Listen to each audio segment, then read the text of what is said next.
છે એવા નાના મોટા અલગ અલગ છે. તો આ શું છે? ચોરસ. શું છે? ચોરસ છે. હવે એના જેવું ચોરસ આપણે ગોતવાનું છે. બરાબર? આમાંથી એના જેવું બીજું ચોરસ જો આ છે ને ચોરસ એના જેવું છે ને નાનું ચોરસ, પણ આનો કલર પીળો છે, આનો કલર લીલો છે.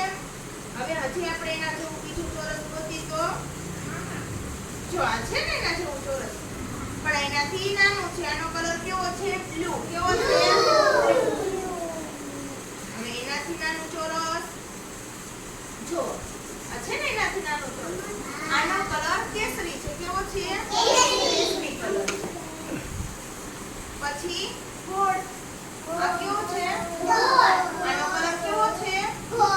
કલર કેવો છે? પીળો કલર છે. સરસ.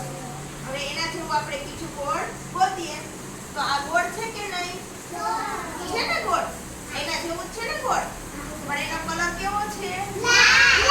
લાલ. સરસ. હવે એના જેવું આપણે બીજું કલર ગોતી ગોળ. આ કેવું છે? છે ને ગોળ, પણ આનો કલર કેવો છે? કેવો છે? હવે એનાથી નાનું ગોળ છે ને આનો કલર કેવો છે? ગોળ છે ને. હવે આ એનાથી નાનું, આનો કલર કેવો છે? કેસરી. કેવો? સરસ. હવે આ શું છે? આ ગોળ છે? ના. કેવું છે? ત્રિકોણ. કેવું છે? ત્રિકોણ. એનો કલર કેવો? પીળો. સરસ. હવે આ એના જેવું છે ને ત્રિકોણ કે નથી? છે ને. આનો કલર હવે આ એના જેવું છે કે નથી? એનો કલર કેસરી નથી. કેવો છે? લીલો. કેવો?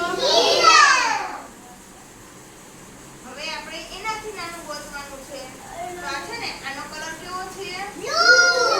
અને કેવું છે? ત્રિકોણ. કેવું? એને 3 ખૂણા છે. જો 1 2 અને 3 એટલે એને કેવું કહેવાય? ત્રિકોણ.